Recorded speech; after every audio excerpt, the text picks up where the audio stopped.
बिस्मिल्लाहिर्रहमानिर्रहीम। अस्सलाम वालेकुम students, welcome to CBEL concept based education learning YouTube channel में हमाद अहमद आपका ट्यूटर। आज के इस लेक्चर में हम बात करेंगे बीकॉम पार्ट 2 की, जिसको ADP पार्ट 2 और ADC पार्ट 2 भी कहते हैं, और इसका सब्जेक्ट है कॉस्ट अकाउंटिंग। स्टूडेंट्स, आपको पता है हमने कॉस्ट अकाउंटिंग का चैप्टर नंबर 8 सुहेल अफजल साहब की बुक से शुरू किया हुआ है। That chapter is material costing and accounting. आज हम ना उसका जो टॉपिक है EOQ यानी कि इकोनॉमिक ऑर्डर क्वांटिटी, उसका क्वेश्चन नंबर 23 करेंगे। ये बिल्कुल क्वेश्चन नंबर 22 से मिलता है। तो स्टूडेंट्स, आपने इस वीडियो को एंड तक देखना है ताकि आपको इस क्वेश्चन की बिल्कुल अच्छे से समझ में आ जाए। इसके अलावा चैनल को सब्सक्राइब करें, वीडियोस को लाइक करें और इन वीडियोस को ज्यादा से ज्यादा अपने फ्रेंड्स में भी शेयर करें ताकि आपके साथ साथ उनका भी बेनिफिट हो जाए। तो स्टूडेंट्स देखें, क्वेश्चन नंबर 23 हमें क्या कहता है। सुहेल अफजल साहब की ये बुक है, बिल्कुल न्यू एडिशन है, ठीक है ना। तो आप स्टूडेंट्स को परेशान होने की, घबराने की कोई भी जरूरत नहीं है। तो क्वेश्चन आपको कहता है मंसूर एक मशीनरी है, उसको ना एनुअल रिक्वायरमेंट, सालाना ऑर्डर, सालाना रिक्वायरमेंट उसकी है 20,000,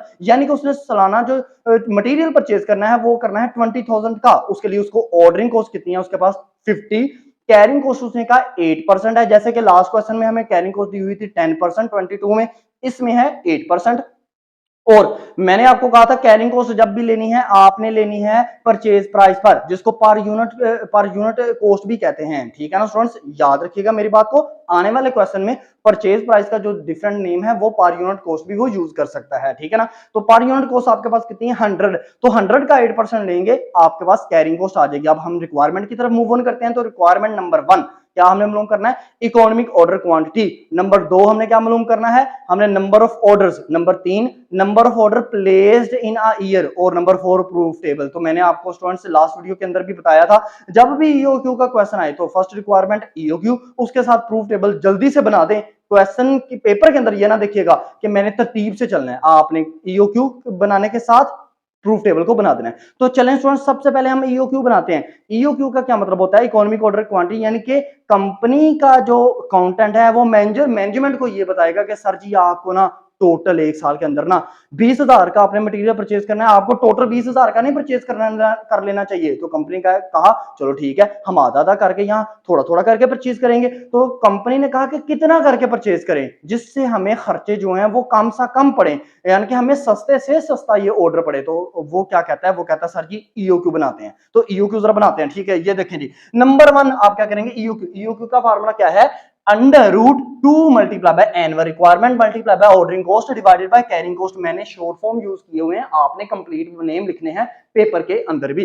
अब देखिए, two under root 2 multiply by annual requirement कितनी है 20,000, मल्टीप्लाई बाय ऑर्डरिंग कॉस्ट आपके पास कितनी है 50, डिवाइडेड बाय कैरिंग कॉस्ट आपकी कितनी है 8%। अब ये 8% आपको निकालनी पड़ेगी किसकी, तो carrying cost is equal to है 100 मल्टीप्लाई बाय 8%, यानी कि 100 मल्टीप्लाई बाय 8 डिवाइडेड बाय 100, तो 8 आएगी। मैंने कहा था कैरिंग कॉस्ट जब भी मालूम करनी है परचेज प्राइस के ऊपर मालूम की जाती है। परचेज प्राइस का दूसरा नाम है पर यूनिट कॉस्ट भी इसको कहते हैं, या पर यूनिट प्राइस भी इसको कहते हैं, ठीक है ना। तो अब करें फार्मूले में दोबारा से आ जाए, EOQ under root 2 multiply by 20,000 multiply by 50 divided by 8। अब ऊपर वाली बटे के ऊपर वाली जो तीन चीजें हैं ना, इसको आपस में मल्टीप्लाई करें।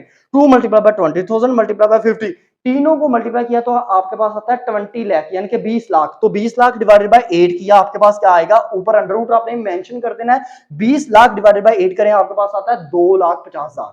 इसका अंडर रूट लें तो 500 यूनिट। यानी कि आप कंपनी की मैनेजमेंट को, कंपनी का अकाउंटेंट ये बता रहा है सर जी जब भी ना आपने एक साल के अंदर मटेरियल मंगवाना है ना, आपने हमेशा 500 का 500 करके मटेरियल मंगवाना है। कंपनी का मैनेजर कहता है ठीक है, तेरी बात कैसे माने कि ये हमें सस्ता पड़ेगा, कैसे माने ये तेरी बात। उसने कहा सर जी प्रूव करके आपको बताता हूं, अभी देखिए प्रूफ टेबल आपके सामने मेंशन करता हूं, तो आपने इसके बाद हमेशा प्रूफ टेबल बनाना है, मैं आपको कह रहा हूं। चाहे आप जिस मर्जी यूनिवर्सिटी के स्टूडेंट्स हैं, चाहे पंजाब के हैं, चाहे सरगोदा के हैं, चाहे गुजरात के हैं, चाहे फैसलाबाद के हैं, जिस मर्जी यूनिवर्सिटी से बिलोंग करते हैं ना, मेरी बातों को अंडरस्टैंड करते जाइएगा, ठीक है ना। अब देखिए प्रूफ टेबल के ऊपर मैंने मेंशन नहीं किया हुआ प्रूफ टेबल, आपने प्रूफ टेबल का नेम मेंशन कर देना है। तो प्रूफ टेबल में हमेशा 4 रोज होंगी, आपने हमेशा 4 रोज लगानी है, मैंने 4 रोज लगा दी, और 7 कॉलम होंगे।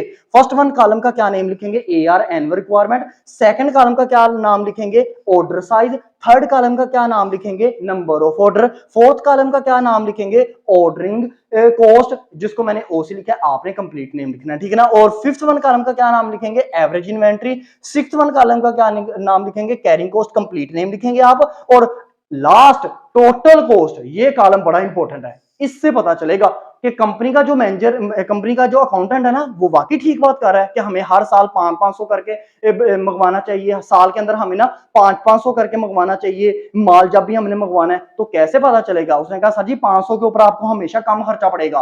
अगर आप 500 से एक भी यूनिट कम मंगवाएंगे खर्चा ज्यादा पड़ेगा 500 की निस्बत। अगर आप 500 से एक भी यूनिट ज्यादा मंगवाएंगे ना तो खर्चा ज्यादा पड़ेगा 500 की निस्बत। तो कंपनी के मैनेजर ने कहा इसी बात को प्रूव करके जरा बताओ। तो देखना प्रूव करने लगा। एनुअल रिक्वायरमेंट नंबर 1 कॉलम की बात करते हैं। तो एनुअल रिक्वायरमेंट कितनी है? पहले 3 रो का आप बस इस्तेमाल करेंगे, चौथी रो को आप खाली छोड़ देंगे। ठीक है, तो पहले 3 रो का जरा इस्तेमाल करते हैं। देखें जरा एनुअल रिक्वायरमेंट आपके पास कितनी है? पहले तीनों रो में लिख दें, उसके कॉलम में एनुअल रिक्वायरमेंट में 20,000 20,000 20,000। ठीक है, अब order size, order size students मैंने आपको लास्ट वीडियो के अंदर भी बताया था। ऑर्डर साइज जब भी आपने लिखना है ना, तो ये जो EOQ 500 आपके पास आया ना, इसको हमेशा दरमियान में लिखो। तो मैंने दूसरी रो के अंदर 20,000 के सामने लिख दिया 500। अब ना ये 500 कंपनी के अकाउंटेंट ने ये कहा कि सर जी 500 करके माल मंगवाना है। अब कंपनी कहती है प्रूव करके दो। उसने कहा सर देखें मैं 500 से 400 करता हूं, 100 काम करता हूं। अगर आप 400 मंगवाओ या 500 में 100 ज्यादा करता हूं या 600 मंगवाओ, देखना 500 से ज्यादा खर्चा पड़ेगा। तो आपने ना, मैंने 500 से 100 काम किया, 400 लिख दिया ऊपर, और 500 में 100 ऐड किया तो 600 लिख दिया नीचे। आपने जितना भी काम करना उतना ही ऐड करना है। यानी कि अगर आप 50 काम करना चाहते हो तो ऊपर लिखिएगा 450। अगर आप ज्यादा करना चाहते हो 50, तो आप नीचे लिखेंगे 550। जितना काम करेंगे, जितनी अमाउंट को, उतनी अमाउंट को ही ऐड करेंगे 500 के अंदर। ओके स्टूडेंट्स, अब देखिएगा EOQ के अंदर। ओके, अब देखें आपके पास ऑर्डर साइज क्या आया? 400 500 600। अब number of orders, number of orders जब भी मालूम करने हैं तो कब कैसे आंसर आएगा? आंसर आएगा एनुअल रिक्वायरमेंट को डिवाइड करें ऑर्डर साइज के ऊपर। तो एनुअल रिक्वायरमेंट आपके पास कितनी है? 20,000। 20,000 को डिवाइड करें 400 के ऊपर, तो आपको 50 नंबर ऑफ ऑर्डर। यानी कि अगर ना कंपनी का अकाउंटेंट ये बता रहा है सर अगर 400 करके ऑर्डर मंगवाएंगे ना, तो साल के अंदर आपको 50 दफा माल मंगवाना पड़ेगा। नंबर ऑफ, यानी कि 50 दफा आपको ऑर्डर देना पड़ेगा आगे वाली कंपनी को। ओके, अब देखें 20,000 को डिवाइड करें 500 के ऊपर, तो आपको 40 ऑर्डर देने पड़ते हैं। मैंने लिख दिया। अगर 20,000 को डिवाइड करें हम 600 के ऊपर, तो आपको 33.33 यानी कि 33 ऑर्डर आपको देने पड़ते हैं। तो यहां से कंपनी का मैनेजर कहेगा रुक जा यहां पे, इसका मतलब है हमें 600 करके माल मंगवाना चाहिए। तो कंपनी का अकाउंटेंट कहेगा नहीं सर आप गलत तरफ जा रहे हैं। 600 करके आपको ये तो नजर आ रहा है कि ऑर्डर कम लगते हैं, आपके ऑर्डर आपको कम मंगवाने पड़ेंगे, लेकिन सर जी कॉस्ट आपकी ज्यादा पड़ेगी, याद रखिएगा बात। उसने कहा अच्छा आगे चलते हैं, जरा आगे करके हमें बता। तो आगे वो देखिएगा बताने लगा ऑर्डरिंग कॉस्ट 4 आपका कॉलम है। ऑर्डरिंग कॉस्ट कैसे मालूम करेंगे? ऑर्डरिंग कॉस्ट आपकी क्वेश्चन में कितनी दी है? 50। तो याद रखिएगा ऑर्डरिंग कॉस्ट जब भी आपने मालूम करनी है, आपके पास ये जो नंबर ऑफ ऑर्डर आए हैं ना 50 40 और 33.33, इनको आपको मल्टीप्लाई बाय ये 50 से करना पड़ेगा जो कि क्वेश्चन में दिया हुआ है। तो 400 को सॉरी स्टूडेंट से 50 को मल्टीप्लाई करें 50 से, तो आपके पास पहली ऑर्डरिंग कॉस्ट आती है 2500। अब 40 को मल्टीप्लाई करें 50 से, तो आपके पास दूसरी ऑर्डरिंग कॉस्ट आती है 2000। अब 33.33 को मल्टीप्लाई करें 50 से, तो आपके पास आता है 1,666.5 ऑर्डरिंग कॉस्ट आपके पास आ गई। अब average inventory, average inventory students जब भी एवरेज का नेम आए ना, चाहे स्टैट हो मैथ हो जो भी बुक हो, एवरेज जब भी मतलब आ जाए ना, वर्ड आ जाए, तो बटा 2 करना है। किस अमाउंट को? बटे से ऊपर वाली अमाउंट आपने खुद से अज्यूम करनी है, मतलब वो आपको पता होना चाहिए, इसके बारे में आपको नॉलेज होनी चाहिए। तो एवरेज इन्वेंट्री मालूम करने के लिए ना स्टूडेंट्स हम ऑर्डर साइज जो कि हमारे पास है 400 500 और 600, ठीक है ना, हमें इसको 2 के ऊपर डिवाइड करना पड़ेगा। तो 400 को 2 पे डिवाइड करो 200, पहला इन्वेंट्री एवरेज इन्वेंट्री क्या आई 200। 500 को 2 के ऊपर डिवाइड किया तो आपके पास दूसरी एवरेज इन्वेंट्री क्या आई, वो आई 250। और 600 को 2 के ऊपर तकसीम करें तो तीसरी एवरेज इन्वेंट्री आपके पास कितनी आई 300। अब नेक्स्ट कॉलम जो कि कॉलम नंबर आपका 6 बनेगा कैरिंग कॉस्ट। तो कैरिंग कॉस्ट आपने कैसे मालूम करनी है? कैरिंग कॉस्ट आपकी है कितनी स्टूडेंट्स 8। ये देखें 8% 100 का क्या था 8 आई थी। तो 8 आपने 8 को किससे मल्टीप्लाई करना है? जैसे आपने ऑर्डरिंग कॉस्ट में 50 को मल्टीप्लाई किया था, ठीक है ना, इसी तरह आप कैरिंग कॉस्ट में 8 को मल्टीप्लाई करेंगे किससे? ये जो एवरेज इन्वेंट्री आपने निकाली है 200 250 और 300, 200 को 8 से मल्टीप्लाई किया 1600 1600, ठीक है। और आपने स्टूडेंट्स 250 को मल्टीप्लाई किया 8 से, तो आपके पास आते हैं 2000। इसी तरह 300 को मल्टीप्लाई किया आपने स्टूडेंट्स 8 से, तो आपके पास आता है 2400। तो आपकी कैरिंग कॉस्ट कितनी आ गई? आपकी कैरिंग कॉस्ट आती है 1600, 2000, 2400। अब टोटल कॉस्ट, टोटल कॉस्ट का कॉलम आपको बताएगा। अब देखिएगा, अब स्टूडेंट्स ध्यान से देखना है, टोटल कॉस्ट आपने कैसे मालूम करनी है, ऑर्डरिंग कॉस्ट और कैरिंग कॉस्ट को प्लस करें। अब ऑर्डरिंग कॉस्ट आपकी पहले का ऑर्डरिंग कॉस्ट में पहली रो के अंदर क्या अमाउंट है, वो है आपके पास स्टूडेंट्स 2500 में जमा करें। ये जो कैरिंग कॉस्ट आपको पास आई है पहले वाली 1600, तो 2500 में 1600 प्लस किया 4100 यानी कि 4100। अगर कंपनी 400 करके 400 करके माल मंगवाती है साल के अंदर, उसको दिन कितने पड़ेंगे 50, सॉरी ऑर्डर कितने लगेंगे 50 दफा उसको माल मंगवाना पड़ेगा, और खर्चा कितना आएगा 4100 रुपया, यानी कि 4100 रुपया इसके ऊपर एक्सपेंसेस आएंगे, टोटल कॉस्ट आएगी। ठीक है, अब देखें अगर कंपनी मंगवाए 500 तो कैरिंग ऑर्डरिंग कॉस्ट दूसरी क्या है आपके पास, दूसरी ऑर्डरिंग कॉस्ट है 2000 और दूसरी कैरिंग कॉस्ट है 2000, तो 2000 में 2000 जमा करो 4000 रुपया। तो इसका मतलब है कंपनी अगर 500 करके, जो कि कंपनी के अकाउंटेंट ने कहा था 500 करके क्या मंगवाओ, ऑर्डर मंगवाओ, उसके लिए आपको ऑर्डर कितने मंगवाने पड़ेंगे टोटल साल के अंदर 40, तो आपका खर्चा कितना आएगा स्टूडेंट्स 4000 रुपया। तो इसका मतलब है ये आधी बात अकाउंटेंट की ठीक होगी, उसने कहा था अगर कम मंगवाओगे फिर भी खर्चा ज्यादा पड़ेगा, अगर ज्यादा मंगवाओगे तो फिर भी खर्चा ज्यादा पड़ेगा।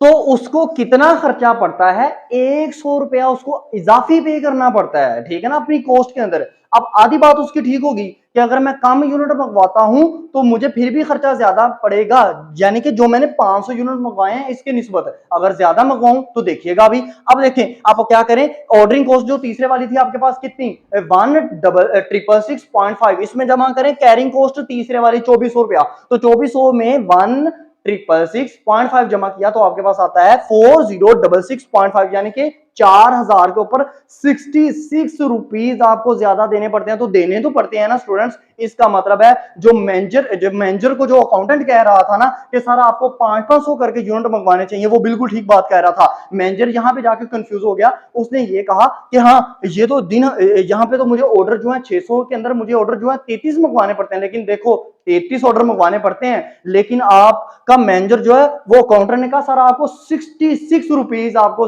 ज्यादा कॉस्ट लगेगी। देखो पहले वाले 400 के ऊपर कॉस्ट कितनी लगी 4100, 500 के ऊपर कॉस्ट कितनी लगी 4000, 600 के ऊपर कॉस्ट कितनी लगी 4066 रुपए 600 के ऊपर कॉस्ट लगती है, 66 रुपए ज्यादा कॉस्ट लगती है। इसलिए उसने अपनी बात को अकाउंटेंट ने मैनेजर को प्रूव करके बता दी। ये मैंने सारी तमहीद बांधी है, आपको एक कंसेप्ट वाइज लेके चला हूं, ठीक है ना स्टूडेंट्स। ये था प्रूफ टेबल। अब देखिए अब जो दरमियान में जो दो रिक्वायरमेंट आपको पूछी है वो तो बहुत ही सिंपल है। नंबर 2 रिक्वायरमेंट आपके पास क्या थी, नंबर ऑफ ऑर्डर मालूम करें, तो नंबर ऑफ ऑर्डर कैसे मालूम करते हैं, ये देखो प्रूफ टेबल में भी आपने मालूम किए हुए हैं। जब भी नंबर ऑफ ऑर्डर मालूम करने हैं ना तो स्टूडेंट्स 400 और 600 के नंबर ऑफ ऑर्डर वो तो आपने खुद से अज्यूम किए थे ना, हमें इतने इतने मंगवाने चाहिए, लेकिन नहीं, आपने जब भी नंबर ऑफ ऑर्डर मालूम करने हैं ना, आपके पास ईओक्यू का जो आंस आया हुआ है ना 500 यूनिट, जो अकाउंटेंट ने कहा कि सर हमें इतने लेने चाहिए, आपने उसको उसके ऊपर उसके नंबर ऑफ जो ऑर्डर्स है ना वो निकाल के देने हैं। तो नंबर ऑफ ऑर्डर का क्या फार्मूला होता है, number of order is equal to